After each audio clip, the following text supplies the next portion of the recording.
Oxymore spirituel. J'aime bien inventer un petit peu mes propres concepts, hein, ça vaut ce que ça vaut. Je vous en propose trois. Illusion réelle, violence douce et extrême centre. Alors, illusion réelle, bon ça c'est pas très compliqué, j'en ai parlé pas mal de fois, c'est tout simplement les projections. Enfin, il pourrait y avoir d'autres applications de l'oxymore illusion réelle, mais là je pensais comme à l'exemple projection. Et donc c'est quoi pour ceux que ça n'a pas c'est une projection? C'est quand vous avez une partie de vous, une sous-personnalité, une émotion, une énergie, quelque chose d'interne que vous n'avez pas voulu voir encore, que ce soit positif ou négatif. Hein. Parfois on veut pas avoir des belles choses, parfois on veut pas avoir des moches choses, ou plutôt des futures belles choses, puisque en général ça se transcende. Et en fait, ces choses-là elles vont se projeter à l'extérieur, et donc par exemple, si on veut pas avoir des parties de nous qui seraient mal polies, si on pense qu'on est quelqu'un de très poli et que on a donc des parties de nous qui sont mal polies mais qui sont non conscientisées, eh bien on a tendance à rencontrer dans notre environnement des gens mal polis et aller détester, à un petit peu être énervé contre eux. Et ça, typiquement, ce qu'on appelle donc en spiritualité une projection. Et donc, c'est une illusion réelle. À la fois une illusion parce que, en fin de compte, ce sont simplement des parties de nous que l'on voit à l'extérieur parce qu'on ne veut pas les voir à l'intérieur, mais en même temps bien réelle parce que c'est une expérience très concrète, très tangible, très factuelle. On peut mesurer la malpolitesse, même si bien sûr il y a une subjectivité. En société, il y a quand même des règles de bienséance qui sont assez établies, et donc on peut se mettre d'accord.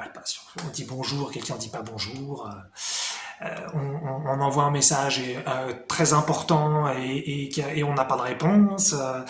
Quelqu'un nous marche sur le pied et nous regarde d'un air dédaigneux sans s'excuser. Ça pourrait être toutes sortes de choses. Et ça, ce sont donc des illusions réelles.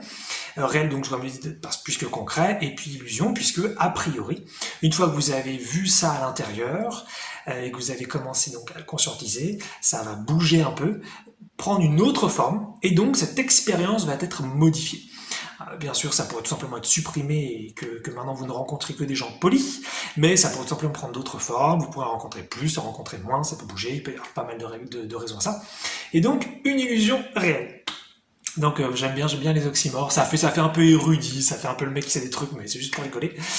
Voilà. Deuxième partage, c'est la violence douce. Alors ça c'est un truc, je trouve ça très mignon, très beau, parce que forcément une violence, on imagine un truc pas doux quoi. Si c'est doux, c'est pas violent. Si c'est violent, c'est pas doux. Et en fait, c'est cette expression qui m'est venue en vivant des émotions pas évidentes.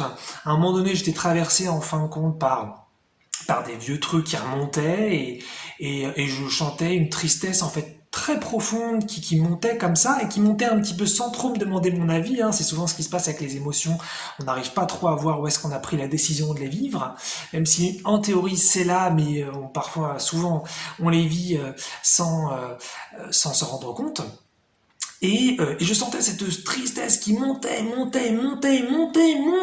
ça devenait un truc énorme, et comme si j'étais quelque part agressé, mais par finalement une tristesse, comme si c'était d'ailleurs une partie de moi, un petit enfant qui avait très envie de pleurer, hein, pour donner une image, et donc quelque chose de pas méchant, mais de très puissant. Et donc, quelque part, quelque chose qui m'agressait, mais avec douceur. Comme un enfant qui crierait de rage juste pour être entendu. Et il va pas faire de mal, mais il va quand même avoir un petit peu d'agressivité. Et donc, on pourrait dire que c'est de la violence douce. Je trouve ça très mignon comme expression. Et en même temps, un peu impressionnant. Et puis, un autre exemple de ça, ce serait l'indifférence. Donc ça a beaucoup plus parlé. Ça, quand par exemple on est dans la cour d'école et que peut-être donc on est enfant et que il y a d'autres enfants qui nous zappent complètement et qui font comme si on n'existait pas. Ça peut être donc le cas bien sûr en tant qu'adulte quand il y a des gens voilà qui sont entre amis entre eux, par exemple des collègues qui formeraient des groupes d'amis mais qui nous excluent et qui font comme si on n'était pas là. Et ça voilà, ce phénomène d'indifférence, c'est pour moi de la violence douce.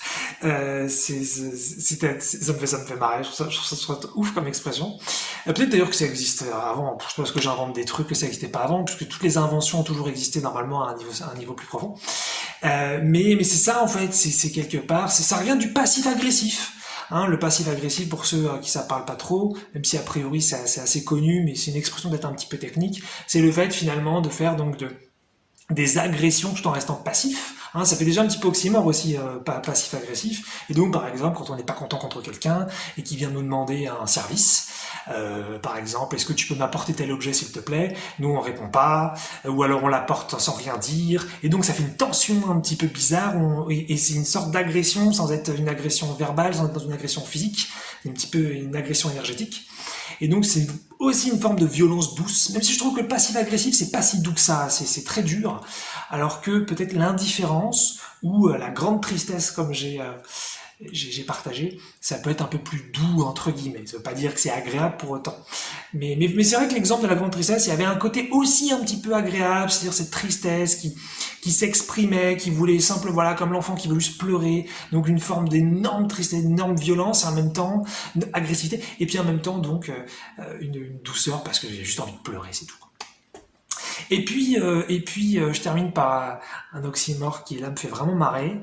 C'est un peu politique, mais on peut le voir vraiment d'un point de vue spirituel, puisque en fait, c'est comment marier les opposés. L'idée, c'est quoi l'extrême centre, puisque c'est ça le troisième. C'est qu'en fait, moi, je me suis rendu compte, je suis pas politisé et je vote pas et voilà, je trouve que la politique, ça a toujours été pour moi à côté de la plaque puisqu'ils mettent jamais dedans de sagesse, de profondeur, de spiritualité, de connaissances psychiques. Ils sont toujours très très très terre à terre alors qu'ils ont plein de problèmes qui, selon moi, pourraient être réglés par la psyché, par la spiritualité. Mais c'est mon point de vue, bien sûr. Et donc voilà, je me sens pas du tout concerné. Voilà, bref. Et donc, bon, quand même, je peux avoir des penchants, évidemment. Et je me suis rendu compte, donc là on est en 2022 et avec la présidentielle 2022, je me suis rendu compte que en fait j'aimais bien les extrêmes, ou j'aimais bien parce que extrême en général c'est mal vu extrême, donc plutôt les côtés radicaux, même radicaux c'est pas très bien vu, donc plutôt les côtés je dirais les plus à gauche ou les plus à droite. Et donc moi si je pense que ça m'aurait plu de voter pour Mélenchon et pour Zemmour par exemple. Et donc c'est vachement intéressant parce qu'il y en a plein qui diraient mais c'est n'importe quoi, c'est ridicule, ça n'a aucun sens. Déjà il y en a sans doute qui détestent les deux, donc qui trouveraient que ce que je dis c'est encore plus pire et tout, c'est vraiment pas ce qu'il faut dire.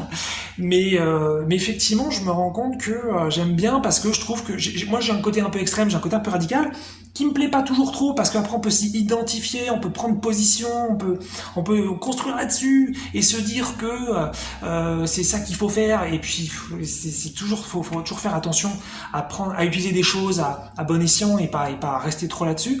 Mais c'est vrai que j'aime bien un petit peu le côté donc extrême, le côté un peu parce que je trouve ça efficace en fait. Genre je me dis toujours bah, qui peut le plus peut le moins. Donc si je peux monter l'Everest, je peux monter l'Himalaya. Si je peux monter l'Himalaya, je peux monter le Kilimandjaro. Et si je peux monter le Kilimandjaro, bah je peux monter une petite montagne de voilà dans le coin. Je veux dire si on habite pas loin de la montagne. Et c'est ça en fait qui peut le plus peut le moins. Donc si on est capable de faire les extrêmes, si on est capable d'aller très très loin dans des idées, on peut aussi faire des petites choses. C'est comme ça que je le vois en fait. Donc pas forcément si on est dans l'extrême, il faut aller toujours dans l'extrême, et si on est dans le centre, il faut aller toujours dans le centre. Moi j'aime bien les deux. Et donc je me dis que justement l'extrême centre serait une sorte de nouveau groupe politique qui n'existera peut-être jamais sans doute, mais plutôt que de voir finalement la politique comme une sorte de ligne où il y aurait donc d'un côté la gauche et de l'autre côté donc la droite. Ouais, comme ça par rapport à la vidéo, peu importe. Et bien moi je le vois plus comme un cercle. C'est-à-dire avec le centre donc en bas, et puis donc la gauche ici, et puis la droite là, et puis donc bah ici je vois l'extrême centre. Et je me dis bah, pourquoi pas quoi. Et d'ailleurs c'est pas si. Alors évidemment que je suis pas expert du tout en politique et bien sûr d'un point de vue idéologique, sans doute qu'il y a des trucs qui tiennent pas la route dans ce que je dis, puisque ils ont des points de vue très très très différents et très opposés par définition sur certains sujets. Mais il y a d'autres trucs où je trouve qu'ils se ressemblent beaucoup. Je trouve que ce sont les extrêmes qui parfois sont les plus à même de prendre soin du peuple et de prendre soin des libertés. Et par exemple, pour la vaccination, quand la vaccination a failli devenir obligatoire, quand il y a eu beaucoup de débats autour de ça, moi donc je ne suis pas vacciné, j'avais pas du tout envie de me faire vacciner, mais j'étais plus en mode Bogdanov, c'est-à-dire bah vaccinez-vous si ça vous fait plaisir, il n'y a aucun souci, mais moi c'est pas mon truc. Hein, après voilà, il y a eu 1000 discussions là-dessus et 1000 positionnements et plein de haine. Et, voilà, il y a la sagesse, on repassera. Mais en fait, bah, par exemple, voilà, sur ce sujet-là, mais sur plein d'autres, bah, ce sont les extrêmes, ce sont les partis politiques efficaces, avec bien sûr ma façon de voir les choses quand je dis efficace, qui ont défendu les mêmes trucs. Et finalement, bah, voilà, c'est un peu les extrêmes qui défendent les libertés, qui défendent, enfin, c'est ce truc-là, quoi. Donc bon, les vaccinations, bien sûr, un exemple, on en a rien à foutre de la vaccination, on pourrait prendre par d'autres exemples. Et puis voilà, et bien sûr, il y a d'autres partis qui font des trucs très bien, mais voilà, je trouve ça très intéressant. Ça permet aussi de casser toujours cette guerre constante où il faut choisir, je suis de gauche, je suis de droite, je suis de l'extrême gauche, je suis de l'extrême droite, je suis au centre. Et c'est pas grave, parce que c'est juste conceptuel ce que je dis. Moi, l'extrême centre, ça me va bien. Pourquoi pas un parti qui fait des trucs de taré parfois et des trucs extrêmement modérés à d'autres? Pourquoi forcément on doit toujours choisir un camp? Pourquoi on peut pas faire un petit peu de tout? Donc moi, à ce moment-là, voilà, s'il fallait voter pour deux camps, bah, j'aurais pris ça, j'aurais pris Mélenchon, j'aurais pris Zemmour. Voilà, comme ça, nickel. Et d'ailleurs, ça m'embête parce que parfois on me demande, bah, t'es quel parti? Bon, moi je vote pas, donc je serais plutôt apolitique. Mais sinon, bah, je me dis, bah, s'il faut choisir qu'un, je veux pas choisir, moi. Donc voilà, l'extrême centre, voilà, une proposition, un concept. Donc bien sûr, ça peut pas être un mélange dans mon exemple de Mélenchon-Zemmour, comme j'ai dit.